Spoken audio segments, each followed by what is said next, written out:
Daniel, chapter 5. Belshazzar the king made a great feast for 1,000 of his lords, and drank wine in the presence of the 1,000. While he tasted the wine, Belshazzar gave the command to bring the gold and silver vessels which his father Nebuchadnezzar had taken from the temple which had been in Jerusalem, that the king and his lords, his wives, and his concubines might drink from them. Then they brought the gold vessels that had been taken from the temple of the house of God, which had been in Jerusalem. And the king and his lords, his wives, and his concubines drank from them. They drank wine and praised the gods of gold and silver, bronze and iron, wood and stone. In the same hour, the fingers of a man's hand appeared and wrote opposite the lampstand on the plaster of the wall of the king's palace. And the king saw the part of the hand that wrote. Then the king's countenance changed, and his thoughts troubled him, so that the joints of his hips were loosened, and his knees knocked against each other. The king cried aloud to bring in the astrologers, the Chaldeans, and the soothsayers. The king spoke, saying to the wise men of Babylon, "Whoever reads this writing and tells me its interpretation shall be clothed with purple and have a chain of gold around his neck, and he shall be the third ruler in the kingdom." Now all the king's wise men came, but they could not read the writing or make known to the king its interpretation. Then King Belshazzar was greatly troubled, his countenance was changed, and his lords were astonished. The queen, because of the words of the king and his lords, came to the banquet hall. The queen spoke, saying, "O king, live forever. Do not let your thoughts trouble you, nor let your countenance change. There is a man in your kingdom in whom is the spirit of the holy God. And in the days of your father, light and understanding and wisdom, like the wisdom of the gods, were found in him. And King Nebuchadnezzar, your father the king, made him chief of the magicians, astrologers, Chaldeans, and soothsayers, inasmuch as an excellent spirit, knowledge, understanding, interpreting dreams, solving riddles, and explaining enigmas were found in this Daniel, whom the king named Belteshazzar. Now let Daniel be called, and he will give the interpretation." Then Daniel was brought in before the king. The king spoke and said to Daniel, "Are you that Daniel who was one of the captives from Judah, whom my father the king brought from Judah?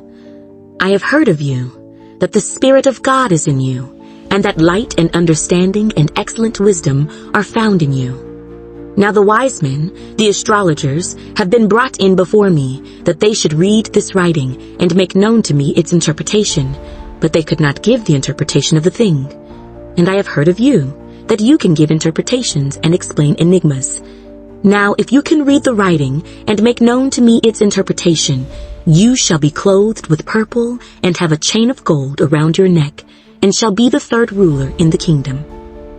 Then Daniel answered and said before the king, "Let your gifts be for yourself, and give your rewards to another.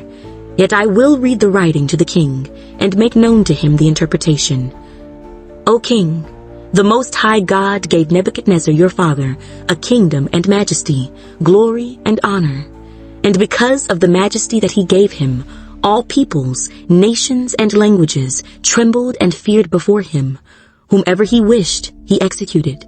Whomever he wished, he kept alive. Whomever he wished, he set up. And whomever he wished, he put down. But when his heart was lifted up, and his spirit was hardened in pride, he was deposed from his kingly throne, and they took his glory from him. Then he was driven from the sons of men. His heart was made like the beasts, and his dwelling was with the wild donkeys. They fed him with grass like oxen, and his body was wet with the dew of heaven, till he knew that the Most High God rules in the kingdom of men, and appoints over it whomever he chooses.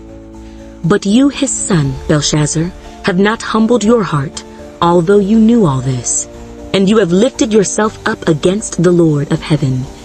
They have brought the vessels of his house before you, and you and your lords, your wives and your concubines have drunk wine from them. And you have praised the gods of silver and gold, bronze and iron, wood and stone, which do not see or hear or know. And the God who holds your breath in his hand and owns all your ways, you have not glorified. Then the fingers of the hand were sent from him, and this writing was written. And this is the inscription that was written. Mene, Mene, Tekel Upharsin. This is the interpretation of each word. Mene, God has numbered your kingdom and finished it. Tekel, you have been weighed in the balances and found wanting. Peres, your kingdom has been divided and given to the Medes and Persians.